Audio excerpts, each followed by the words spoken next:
어느 목사님 이야기입니다. 딸 아이가 하나 있는데 이 아이가 정상 이빨보다 더 빨리 이가 성장을 했습니다. 그래서 처음에는 이가 빨리 났다고 자랑도 하고 대견스럽기도 하고 집에서 여러 가지 이야기들이 웃음꽃이 피었습니다. 그런데 그게 금방 좋지 못하다는 것을 깨닫게 된 것이죠. 사탕도 먹고 무엇도 먹고 하니까 이가 빨리 썩게 되었던 것입니다. 그래서 유치원 다닌 날수만큼 치과도 여러 번 다니게 된 것입니다. 한 번은 목사님이 사모님이 데리고 다니다가 목사님이 아이를 데리고 치과에 갔습니다. 아침 이빨을 하나 뽑아야 되는데 치과 선생님에게 이빨 하나 뽑는데 얼마입니까? 라고 물었습니다. 그랬더니 2만 원쯤 받습니다. 라고 대답을 했어요. 그 이를 하나 탁 뽑는데 오늘 금방 뽑아버린 거예요. 몇 분도 안 걸렸습니다. 그래서 한 1, 2분 뒤에 이빨 하나 뽑고 2만 원 받으면 비싸지 않습니까? 라고 물었습니다. 그랬더니 치과 의사 선생님이 하시는 말씀이 그래요. 그러면은 한 30분쯤 걸려서 뽑을까요? 하십시오. 라고 얘기를 했다는 이야기입니다. 생각할수록 진리 아닙니까? 실컷 고생하고 2만 원 주면 감사하고 고생 없이 2만 원 주고 나면은 감사가 없다는 거, 손해보는 느낌이 드는 것. 이게 바로 우리 인간의 심리인 것입니다. 신앙생활도 마찬가지입니다. 어려운 병, 암에 걸리거나 큰 중상을 입고 병원에 입원해서 한 달, 두 달, 석 달 해서 다 건강하게 태어나면 하나님 감사합니다 하고 감사한 것들입니다. 그런데 입원도 안 하고 그냥 병원에 가서 처방 받고 이거 약 3일 먹고 나면 낫습니다. 3일 처방 받고 가서 그 다음 주에 예배 드리러 오면은 나와가지고 오면은 감사가 없어요. 감사가 없습니다. 여러분 역병을 극복하고 사는 그런 지혜도 중요하지만은 그 삶을 감사하며 잘 가꾸는 지혜도 중요한 줄로 믿습니다. 하루를 지내고 한 달, 1년을 보내고 평생을 살아가면서 야단스러운 사건이 있어야만이 감사하고 그렇지 않으면 감사가 없다는 것은 좀 문제가 있다는 이야기죠. 가장 평범한 일상생활 속에서 나와 함께 동행하셨던 그 하나님의 손길을 느끼면서 그 하나님의 보호하심의 손길을 느끼며 살아가는 것이 감사한 것입니다. 저는 이번 일본의 지진을 보면서 감사함을 느꼈습니다. 왜냐하면 우리나라의 지진 없이 내가 그러한 역경 속에 있지 아니하고 평안히 하나님을 찬송하고 찬양할 수 있다는 것, 또 대한민국에 태어나서 대한민국 사람이 되었다는 것, 그냥 감사한 일입니다. 내가 지진 속에서 살아나서 감사한 것이 아니라 그런 일 없이 평안하게 살아가는 것 또한 하나님이 나를 인도하시고 보호하시는 손길 속에 있다는 이야기죠. 아이들이 엄마 품에 그냥 살아갈 때는 투정 부리면서 살아갑니다. 그런데 밖에 나가서 힘들게 엄마 아빠를 잊어버리고 이렇게 살다가 엄마 아빠가 찾아나면 울면서 찾아오는 거죠. 그런 모습이 아니라 내가 우는 그런 극적인 감격이 없다 할지라도 항상 보호하심 속에 있을 때에 감사할 수 있는 우리 믿음의 성도 여러분들 되시기를 주의 이름으로 부탁을 드립니다. 내가 평생에 살면서 커다란 사고 없이 살아간다는 것, 이것이 바로 기적입니다. 한번 생각해 보시겠습니까? 아침에 집을 나서면서 나 다녀올게 하고 집을 나섰던 가족들이 많이 있습니다. 오늘도 마찬가지고 월요일 아침 되면 수많은 사람들이 그렇게 인사하고 떠납니다. 그래서 집에 돌아오지 못하고 밖에서 죽는 사람이 이 지구상에 하루에 1년에 154만 명 154만 명이 그렇게 인사하고 나갔다가 죽습니다. 또 인도에서는 길을 걸어가다가 곤충에 물려서 죽는 사람이 1년에 2만 명 정도 된다고 합니다. 곤충에 물려서요. 또 아시아와 아프리카에서 1년에 굶어 죽는 사람이 3천만 명입니다. 어떻게 3천만 명이 될까 했더니 그렇게 된다고 합니다. 안 봤으니까 하는 사람들, 통계낸 사람들의 이야기를 믿어야죠. 그런데 아무런 일 없이 1년, 이렇게 1년을 우리가 보낼 수 있다는 것은요, 기적이죠. 이게 기적입니다. 내가 살아있다는 것이 기적입니다.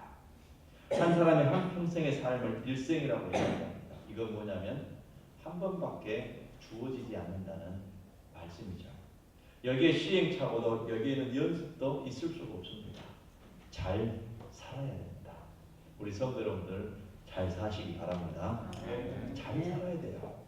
인생을 제대로 해석하고 살아갈 줄 알아야 된다는 그런 뜻입니다. 여러분 인생을 어떻게 해석하고 살아가십니까? 어떤 분은 인생을 싸움터로 생각하고 살아가는 사람도 있습니다. 그래서 가르쳐주기를 인생은 전쟁터다 이렇게 얘기하는 분도 있습니다. 또 자신의 생을 일터로 살아가는 사람도 있습니다. 일터로 생각하고. 그래서 우리는 날마다 일하며 살아간다. 또 어떤 사람들은 자신의 인생을 놀이터로 잔칫집으로 생각하며 사는 사람이 있습니다. 이것은요, 동물의 세계를 봐도 그렇습니다. 요즘은 동물의 세계를 잘 안 보여주더라고요. 예전에는 동물의 세계를 많이 보여줘서 많이 보았는데 사자나 늑대처럼 싸워가지고 이겨서 살아가는 동물이 있습니다. 그렇죠? 그래서 사자와 늑대가 싸우면서 살지 않으면 그들은 죽습니다. 가만히 생각해 보세요. 약한 짐승이든 어떤 짐승이든 싸워가지고 그걸 잡아먹어야 사는 짐승이 사자나 늑대 이런 동물들입니다. 그러나 소나 나귀처럼 열심히 일해야 살아가는 동물도 있어요. 소가 일하지 않냐고 일해야 하는데 일하지 않으면 당장 도살장으로 보내버립니다. 잡아먹는 거예요. 그러나 양이라고 하는 동물은 목자하고 놀면서 먹고 사는 동물이 양입니다. 한번 따라서 하겠습니다. 양은 목자와 놀면서 먹고 사는 동물이다. 이처럼 사람들 중에서는 이 세상을, 직장이나 가정을, 심지어 신앙생활을, 교회 생활까지 사자나 늑대처럼 싸움터로 생각하고 살아가는 사람들이 있어요. 분명히 있습니다. 또 사업도 전쟁처럼 하는 사람이 있습니다. 여러분 아마 느끼고 계실 겁니다. 운전 한 번을 하더라도 전쟁처럼 막 하는 사람이 있어요. 그걸 느낍니다. 또 한편 세상을 일터로 알고 목적도 재미도 없이 소처럼 그저 시킨 대로 일만 하면서 사는 사람도 있습니다. 한없이 탐욕을 부풀리면서 이기심을 채워가면서 사는 사람들이죠. 이것이 인생살이인 줄 알고 사는 사람. 그래서 마지막에 가면은 뭔가를 크게 이루는 것 같은데 다 자기 것이 아니에요. 그러나 양이라는 동물은요, 싸움을 해가지고 도저히 이길 수 없는 동물이 양입니다. 절대로 못 이깁니다. 멍에 메고 쟁기 짊어지고 일터로 나갈 수 있는 동물이 결코 아니라는 사실입니다. 날카로운 이빨도 없고 발톱도 없습니다. 약한 동물이 양입니다. 자기 몸 하나 보호할 수 있는 무기 아무것도 없는 동물이 양입니다. 독사처럼 독도 없습니다. 소처럼 남을 들이받을 수 있는 뿔도 없습니다. 한 말씀 드리면 양은 아무 힘이 없는 게 양입니다. 수고하고 무거운 짐을 질 수 있는 등도 없습니다. 그래서 그 양을 미워하는 사람 있습니까? 양을 생각하면 누구도 미워하지 않습니다. 양 하면 순한 동물, 좋은 동물, 착한 동물 이렇게 생각합니다. 이리가 와서 물고 하면 물려가는 동물, 이게 양이에요. 양은 원수를 삼거나 해치려 하지도 않습니다. 만약 양이 막 들이받고 산다면 이건 양이 아니라 염소죠. 염소는 들이받습니다. 양은 오직 푸른 초장에서 쉬면서 노는 동물이 양입니다. 예수님 당시 팔레스타인에는 싸움 잘하는 이리 때도 있었고 이를 잘하는 소 때도 있었습니다. 그러나 성경은 하나님의 백성들을 일컬어 싸움 잘하는 사자나 늑대나 일이라고 말씀하지 아니하고 일 잘하는 소나 나귀라고 말씀하지 아니하고 우리 성도를 향하여 노는, 목자와 함께 푸른 초장에서 뒹굴면서 노는 양이라고 말씀을 했습니다. 양이다. 그 수많은 동물들 중에서 양으로 비유하는 거예요. 하나님은 하나님의 백성들, 하나님의 가족들을 일컬어 한 마리의 양이라고 말씀합니다. 우리를 하나님은 아름다운 교제와 하나님의 아름다운 관계 속에서 우리를 만나 주시기 위해서 우리를 만들어 주셨습니다. 이 관계가 파괴되어졌을 때 이 영광스러운 교제를 잃어버리고 살아갔을 때에 우리 하나님께서 하나님의 가족으로 삼고 하나님의 또 우리 주님의 신부로 삼고 하나님의 아들로 삼아주시기 위하여 이 땅에 독생자이신 예수님을 보내주신 것입니다. 너희들은 한 마리 양이라 말씀하실 때 도대체 어떤 의미를 가지고 우리에게 한 마리 양이다라고 말씀하셨을까요? 우선 양은 매우 약한 동물이라고 얘기했습니다. 조금만 비탈지고 조금만 경사가 지면은요, 그 양은 누가 도와주지 않으면 올라가지도 못하고 내려가지도 못하고 거기서 머뭇거리는 것이 양입니다. 아무것도 할 수 없습니다. 자기 몸 하나 보호할 줄 몰라요. 또 겁이 제일 많은 동물이 양입니다. 물소리만 나도 놀라서 뒤로 자빠지는 게 양이에요. 옆에서 큰 소리만 나도 도망가는 게 바로 양입니다. 어디로 갈 줄 모릅니다. 도망가다가 신나게 막 멀리 도망가는 거 가다 그냥 뒹굴어져가지고 네 발을 거북이만 이렇게 뒤에 하고 막 이렇게 발버둥 칩니다. 양도 마찬가지예요. 양도 발라당 누워가지고 발버둥을 쳐요. 놀래면 그게 바로 양입니다. 매우 어리석은 동물이죠. 얼마나 어리석은지 자기가 늘 먹는 풀인데 이 풀이 먹어서 좋은 풀인지 약이 되는 풀인지 아니면 먹으면 독이 되는 풀인지 이걸 모르는 게 양입니다. 그래서 가만히 생각해 봤어요. 목사님들이 우리 장로님들하고 신앙생활을 수십 년 하셨죠. 그런데 목사님이 새로 바뀌어도 창세기 또 그 본문 같고 그 다음 목사님 오셔도 또 똑같은 이 성경 한 권 가지고 장로님은 이제 태어나서 또 다녔다면 70년을 들으신 거예요. 그래도 또 잘 모르게 또 들으면 또 새로운 말씀 갖고 또 새로운 것 같아요. 양은요, 이 먹은 걸 잊어버려요. 이것이 또 주면은 먹으라고 준 것보다 또 먹는 거예요. 우리 성도들은 하나님 말씀을 또 주시면 또 그거 또 먹고 창세기 1장 말씀 가지고 주시면 또 먹고 1장 가지고 또 주시면 또 먹고 이렇게 사는 존재가 양이라는 이야기입니다. 양이에요. 그걸 모르는 거예요. 그걸 알고 왜 그거 했는데 또 했습니까? 왜 했는데 또 했습니까? 이렇게 항의하는 동물이 양이 아닙니다. 일이나 늑대는 항의합니다. 염소는 항의합니다. 그러나 양은 그런 동물이 아니에요. 어떤 목사님이 첫 교회 부임을 했습니다. 하나님 말씀을 다 선포했어요. 선포했는데 월요일부터 토요일까지 교인들의 생활을 보니까 참 좋아요. 두 번째 날 보니까 목사님이 깨달은 바가 있어 또 똑같은 본문을 가지고 똑같은 제목으로 똑같은 말씀으로 설교를 또 했습니다. 세 번째 주가 되니까 또 똑같이 그대로 설교를 또 했어요. 그리고 네 번째 주 한 달 동안 딱 똑같은 설교를 딱 하니까 장로님들이 당회실로 예배 마치고 몰려왔습니다. 목사님, 도대체 목사님 설교 준비를 어떻게 합니까? 왜 첫 주, 둘째 주, 셋째 주, 넷째 주 부임해서부터 지금까지 똑같은 설교만 하십니까? 어쩌겠습니까, 목사님? 보따리 싸시오. 이제 장로님들도 교인들 얘기를 많이 들었을 것 아닙니까? 참다 참 첫 주는 그러려니, 둘째 주는 그러려니, 셋째 주는 좀 한 번만 더 참아보지. 넷째 주 되니까 이제는 폭발돼서 왔습니다. 그때 목사님 하시는 말씀이 첫 주 말씀을 전했는데 그 한 주간 살아보니까 변하지가 않아요. 아멘은 많이 변하죠.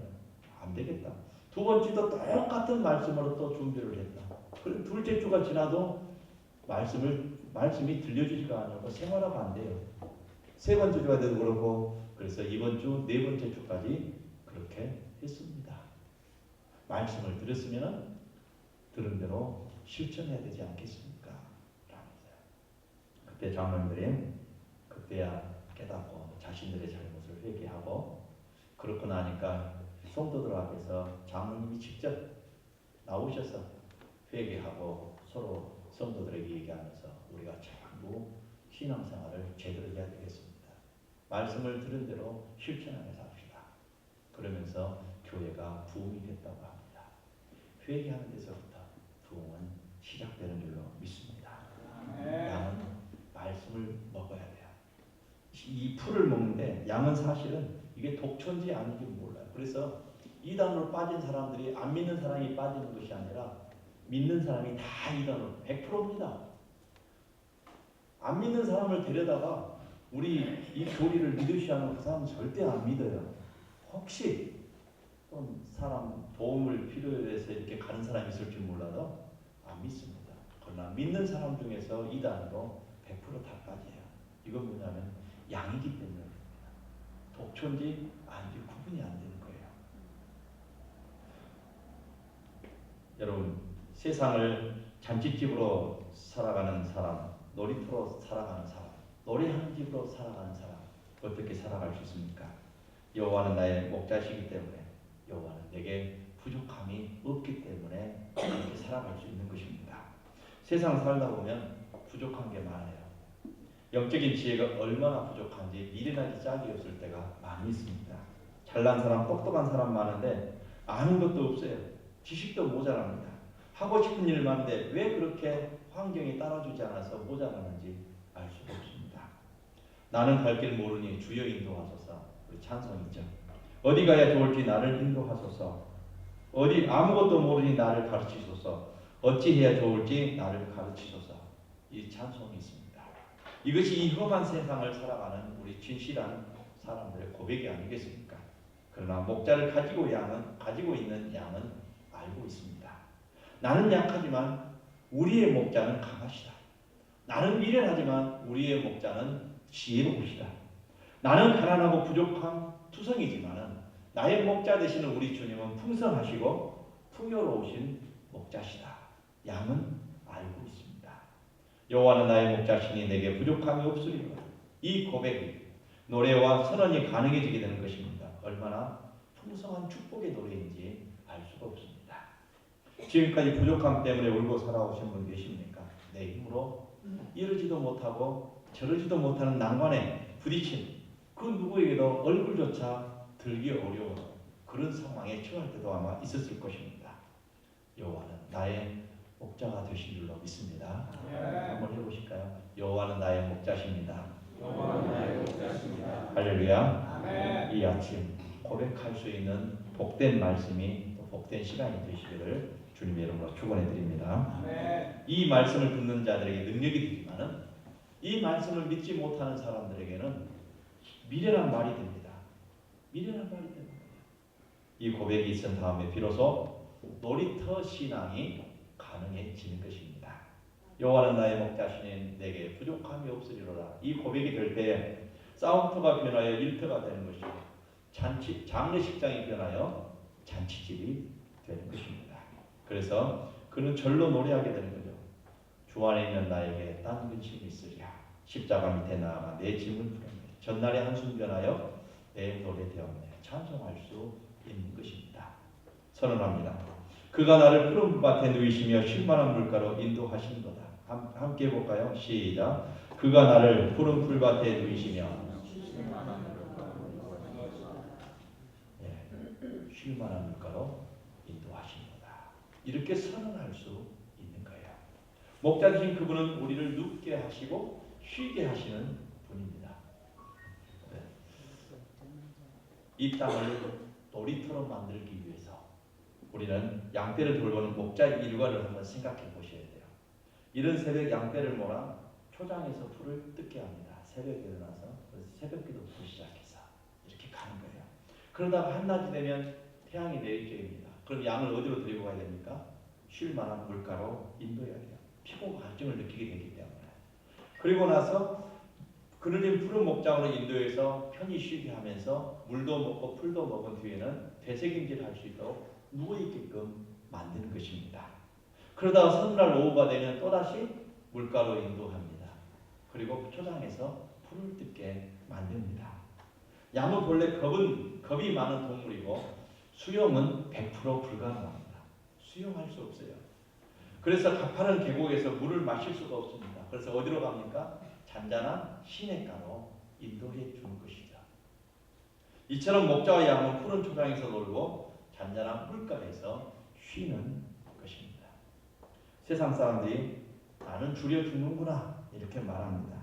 피곤에 지쳐 탄식할 때 성도들은 나의 하나님 예수 또 나의 구세주 예수 그리스도 안에서 푸른 초장과 맑은 시냇 물가에서 주님 안에서 아름다운 모습으로 살아가게 되신 거죠.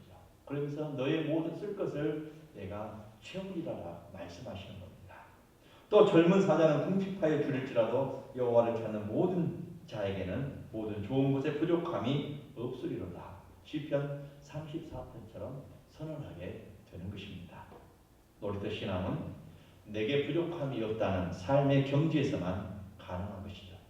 우리 하나님은 성도들로 하여금 푸른 풀밭에서 놀게 하시고 생명 시냇가에서 쉬게 하시는 분이 우리 하나님이세요. 무엇을 먹을까? 무엇을 마실까? 무엇을 입을까? 염려하지 말라. 이 염려는 목자 없는 양들의 탄식일 수밖에 없는 것입니다. 그러나 우리는 알고 있습니까? 너희 천부께서 너희가 있어야 될 것을 다 알고 계신다는 사실을 우리는 알고 있습니다. 배고픈 양은 눕지를 못합니다. 영의 굶주림, 채워지지 않는 사람, 그 갈증이 해결되지 않는 사람은 평안히 누울 수가 없습니다. 항상 근심과 걱정 속에 살아가는 거예요. 배고픈 양은 이리저리 헤매고 뛰어다닙니다.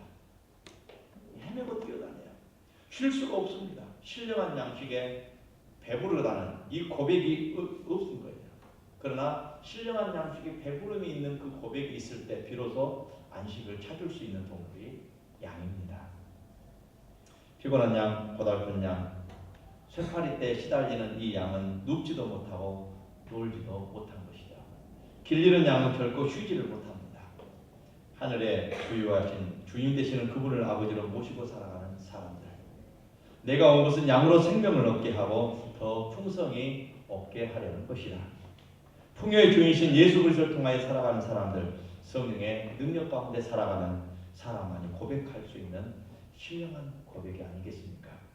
예수 안에서 생명을 통하여 살아가는 사람은 진정한 놀이를 아는 사람입니다.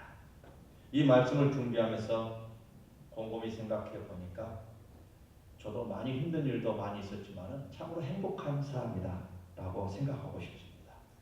말씀을 전하는 시간이 좋습니다. 말씀을 전하며 노는 겁니다. 즐겁습니다. 무슨 일을 하든지 즐겁게 하는 거예요. 의사 선생님들은 진료하면서 환자들과 즐겁게 하셔야 돼요.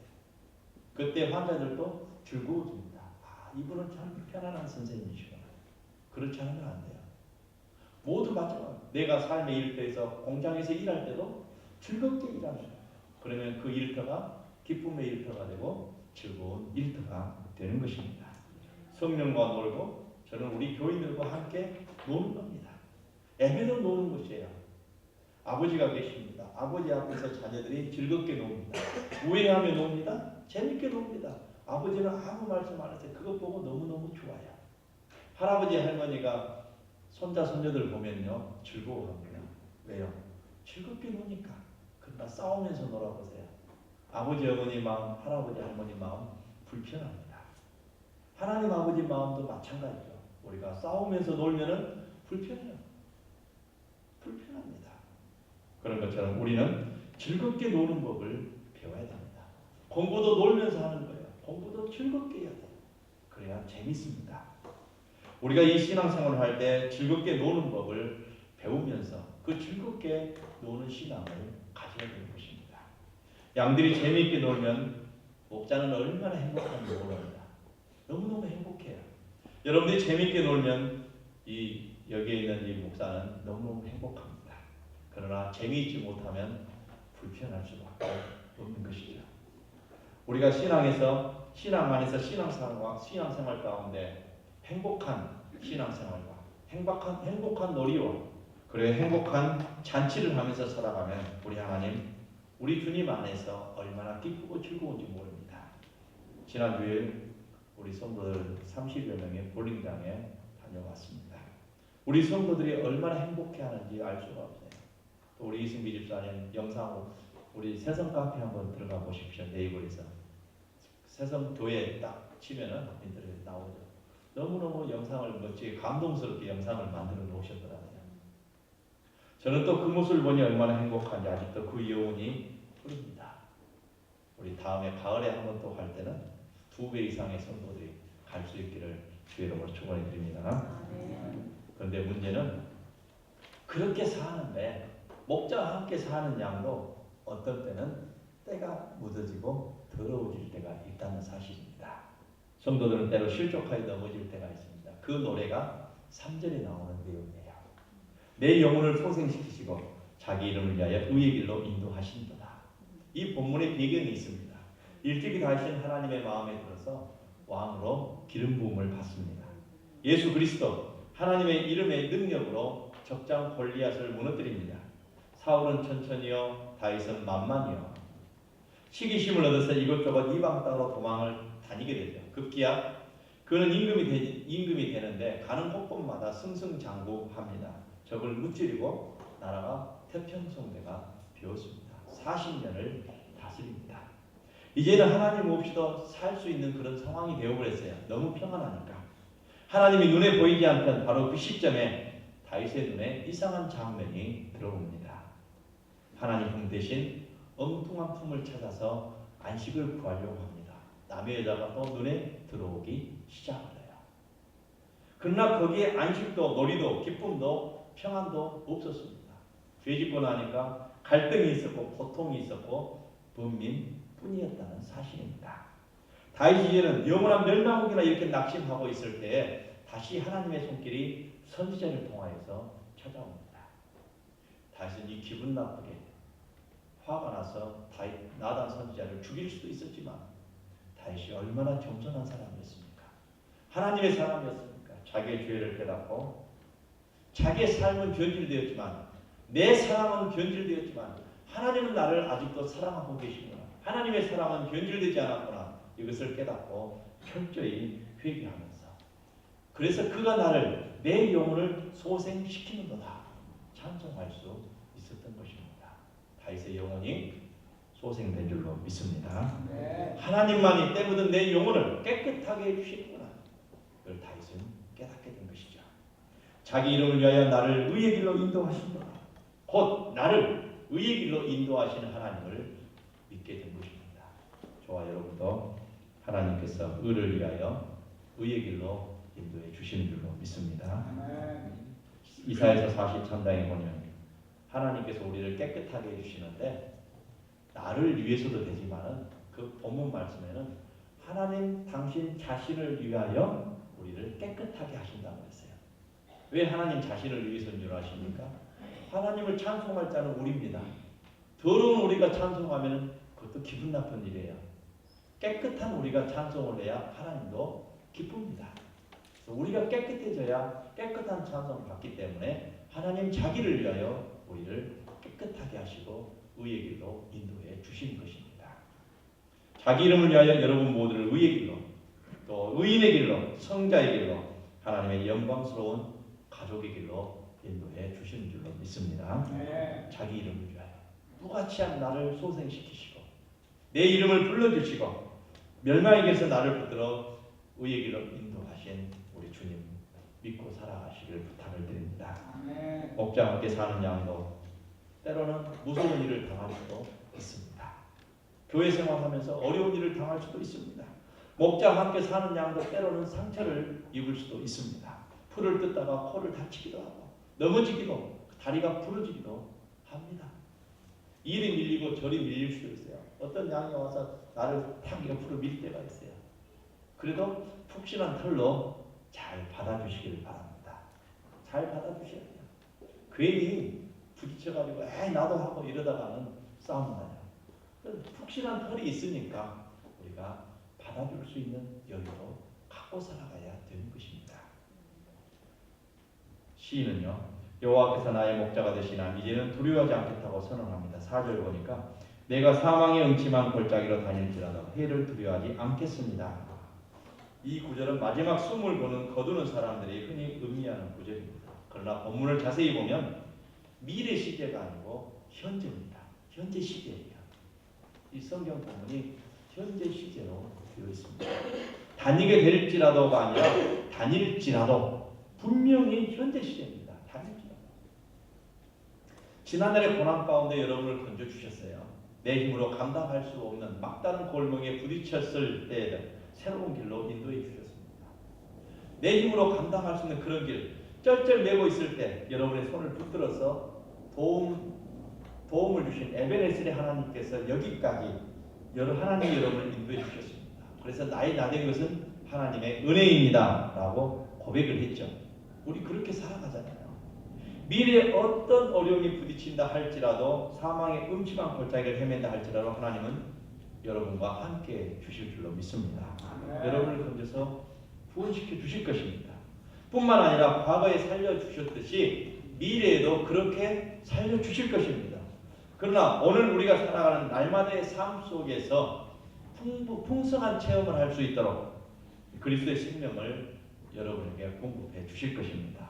내가 온 것은 양으로 생명을 얻게 하고 더 풍성히 얻게 하려는 것이다. 할렐루야. 아멘. 오늘 이 시간 어떤 시련 속에서도 무한한 용기와 위로를 주시는 말씀 아니겠습니까? 그러므로 놀이터 신앙은 어떤 상황 속에서도 절망하거나 실망하지 않습니다. 주의 지팡이와 막대기가 나를 안위하시기 때문에 두려워하지 않습니다. 두려워하지 않아요. 갈 길이 없어도 막대기로 나를 인도해 주시기 때문에 두려워하지 않는 것입니다. 적들이 나를 괴롭힌다 할지라도 주님께서 주님의 막대기로 적을 물리쳐 주시기 때문에 내가 두려워하지 않습니다. 당당하게 살아가야 합니다. 우리는 믿는 사람으로서 품위 있게 살아가야 됩니다. 타협하지 않고 살아가야 됩니다. 위험 있게 하나님의 자녀답게 살아가야 되는 것입니다. 우리가 편법을 쓰면요, 죽을 때까지 편법 속에 살아갑니다. 그러나 내가 지금까지 편법으로 살아왔다 할지라도 오늘 내가 바른 길로 가면은 이제는 바른 길로 갈 수 있는 사람이 되는 것입니다. 사람과 이 세상과 타협하여 사는 것은 우리 주님 앞에 바른 모습이 아닌 것입니다. 뿐만 아니라 목자와 함께 놀이터에서 놀이하며 살던 양도 이 세상을 떠나는 날이 분명히 있습니다. 다 있어요. 그러나 그는 그 일로 서러워하거나 아쉬워하지 않습니다. 평생 목자에게 털과 젖을 제공하는 양입니다.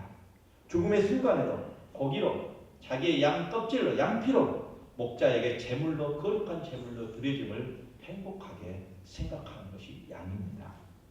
그 길이 목자와 더불어 살게 될 영원한 길임을 알기 때문인 것이죠.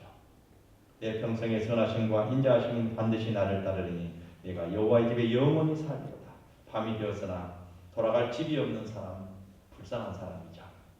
세상 살다가 상처를 받았으나 위로받을 곳이 없는 사람, 참 불쌍한 사람입니다. 인생의 종착점에 섰지만 갈 곳이 없는 그 영혼들, 얼마나 불쌍한 영혼입니까? 해변가에 조그만 고아원이 하나 있었습니다. 낮이 되면 마을의 아이들과 고아원 아이들이 해변가에 모여서 공을 차면서 놉니다. 또 모래성 쌓기를 합니다. 땅 뺏기 놀이를 합니다. 그림도 그립니다. 한 뼘이라도 한 콤이라도 더 뺏어보겠다고 서로들 열심히 게임을 합니다. 놉니다. 그러다가 해가 서산이 지고 나면 저 멀리서 엄마가 부르고 형이 부르고 언니가 부릅니다. 집에 들어가서 밥 먹자 하고 불러요. 저희도 어릴 때 놀 때 보면 데리러 옵니다. 부릅니다. 그러다가 해가 서산에 지고 나면 그렇게 해서 전부 가는데 가지 못하는 아이들이 있습니다. 여러분, 가지 못하는 아이들, 해병대 군인 아저씨가 찾아와서 너희들 왜 집에 안 가고 여기 있느냐 라고 얘기하면 우리는 엄마 아빠가 없어요. 아, 너희들 고아원 아이들이구나. 원장님이 엄마지? 아니요, 엄마는 엄마고 원장님은 원장님이에요. 이렇게 대답합니다. 우리는 여기 있으나 거기 가나 집에 있으나 똑같아요. 이렇게 얘기합니다.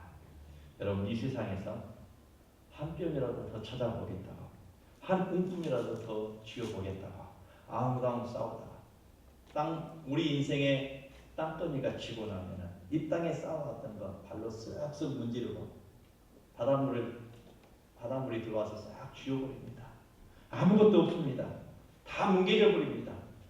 하나님 앞에 서야 하는데 갈 곳이 없는 인생들, 내가 여호와의 집에 영원히 거하리로다. 이 고백을 잃어버리고 사는 사람들 얼마나 불쌍한 인생이 아니겠습니까? 이제 우리는 신앙생활에 대한 새로운 정의를 할 수 있어야 됩니다.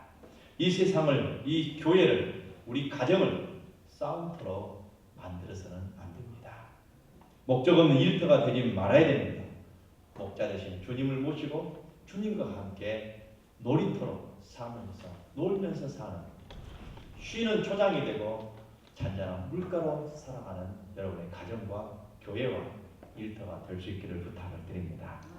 옛날 선진들은 노동과 놀이와 노래는 같은 것으로 알았습니다. 온 마을 사람들이 함께 모여서 공동체를 이루며 모를 심으면서 노래를 불렀습니다. 노래를 불렀어요. 길쌈하며 노래했습니다. 배정하며 노래를 불렀습니다. 만선이 되어 돌아오면서 어기여차 어여차 노래를 불렀습니다. 그러나 미래난 현대인들은 놀이는 스포츠가 되었고 전쟁이 다 되어버렸습니다. 어떻게든 이겨야만이 되는 놀이가 되어버린 것입니다. 여러분의 신앙은 전쟁입니까? 아니면 일입니까? 아니면 놀이입니까? 신앙생활은 예수 만나 은혜 받고 잘 쉬고 잘 노는 것이 신앙생활입니다. 오늘에 사는 한국 땅 그리스도인들에게 그리고 세상 사람들에게 영적인 큰 잔치가 필요합니다. 기도는 전쟁이 아닙니다. 기도는 일이 아닙니다. 기도는 예수님과 함께, 예수님이 내 삶을 알고 내 속을 알고 예수님과 함께 노는 것이 기도입니다. 예배도 마찬가지입니다. 임무가 아닙니다. 나 예배 됐으니까 다 됐다. 나 헌금했으니까 다 됐다. 나 이만큼 봉사했으니까 다 됐다. 이건 잘못된 신앙입니다. 아니에요. 하나님과 함께 노는 것이 예배고 하나님과 함께 노는 것이 기도고 하나님과 함께 노는 것이 봉사하고 섬김입니다. 그렇게 놀아야 돼요. 노는 거 공부해라 하니까 그냥 알아서 노는 그런 놀이가 아니라 모든 것이 놀이가 되어야 되고 축제가 되고 기쁨의 잔치가 되어야 되는 것입니다. 찬양은 놀이도 신앙을 축하하는 최고의 기쁨의 표시가 되어야 되는 것입니다. 오래전 접시 돌리기 퀴즈를 알린 난쟁이가 있었습니다. 시골 장날되면 여기저기 다니면서 접시 돌리기를 하는 것이에요. 국밥집 앞에서 접시를 돌리면 국밥집에 손님이 많아집니다. 그러면 수고했다고 국밥 한 그릇 줍니다. 그건 먹는 거예요. 동전 한 입 사람들 앞에서 하면 한 입, 두 입 던져줍니다. 그걸로 또 하루 놀이를 하는 것입니다. 어느 날 한 수도사가 거기를 지나다가 똑같은 사람으로 태어났는데 왜 저 사람은 난쟁이가 되어서 접시 돌리면서 사람들의 놀이객감이 되었을까? 이렇게 생각했어요. 그래서 불쌍히 여겨서 난쟁이를 수도원으로 데리고 가서 수도원의 한 식구가 되게 했습니다. 그래서 수도사들은 기도도 열심히 합니다. 헌금도 드립니다. 봉사도 합니다. 이 난쟁이는 뭘 할 수가 없어요. 그래서 안 되겠다 싶어서 자기 혼자 조용히 예배당으로 들어갑니다. 그런데 이 수도사가 가만히 보니까 저 난쟁이는 기도도 안 하고 뭐 찬송도 제대로 할 줄도 모르고 와서 밭에 가서 같이 뭐 일도 안 하고 그냥 먹고 자고만 하는 것 같아요. 안 보여요. 낮에도 안 보여요. 그래서 뭐 하나 보자 싶어서 뒤따라가 봤더니 예배당 강대상 바로 앞에서 십자가를 보면서 있는 거예요. 그래서 뭐 하고 있냐면 접시 돌리기를 하고 있어요. 거기서 접시 돌리기. 너 거기서 뭐 하냐? 그랬더니 사실은 예수님께 내가 해드릴 수 있는 게 아무것도 없습니다. 할 줄 아는 게 아무것도 없어요. 내가 할 줄 아는 건 접시 돌리는 겁니다. 예수님 앞에서 접시 돌리기 하고 있어요. 예수님 보시라. 그러고 있는 거예요. 내 재롱 보시고 예수님 기뻐해 주세요. 내 재롱 보시고 예수님 웃으세요. 이런 거예요. 예배는 내 순수한 마음, 내 모든 걸 가지고 나와서 하나님 나 보고 웃으세요. 하나님 나 보고 웃으세요. 기뻐해 주세요. 이것이 예배고요. 이것이 기도고 이것이 찬송이 되어야 될 줄로 믿습니다. 수도사가 기도실에 들어가 기도할 때는 늘 근엄하신 예수님이 계셨는데 이 십자가에 매달려서 늘 엄숙하게 내려다보고 계셨는데 이 난쟁이 복주가 와서 접시 돌리기 하니까 웃고 계시는 예수님이 박수치고 좋아하시는 예수님이 계신 것을 이 수도사가 환상으로 왔습니다. 여러분, 예수님 우리를 심판하시는 분, 예수님 우리를 재판하시는 분이 아닙니다. 두려움의 대상이 아닙니다. 우리와 함께 놀기를 원하시는 분이십니다. 우리가 찬송할 때 기뻐하시는 분. 찬양 받으세요. 우리 그러잖아요. 찬양 기뻐하시는 분. 기도할 때 우리 얘기를 들으시고 우리를 위로해 주시고 우리를 축복해 주시고 우리에게 힘을 주시고 격려를 주시는 분이 예수님입니다. 예배 시간에도 우리의 마음을 받으시고 우리를 원없이 축복해 주시는 분이 우리 예수님, 우리 하나님 아버지시라는 거예요. 우리가 함께 노는 겁니다. 내가 할 수 있는 재능과 내 은사와 내 재주를 가지고 하나님과 함께 놀면, 내가 행복해하면 하나님께서도 나와 같이 놀아주시고 나를 통하여서 행복해하시고 나와 함께 기뻐하시는 분이신 줄로 믿습니다. 여러분, 놀이터 신앙의 신비를 알아가시기 바랍니다. 하나님의 소중한 양물이들이야. 내가 부족함이 없으리로다. 목자와 함께 노는 신비의 세계를 깨달아 가시면서 날마다 하나님과 함께 기쁘게 생활하는 우리 성도 여러분들 되시기를 주님의 이름으로 축원해드립니다. 기도하겠습니다. 하나님 아버지 감사합니다.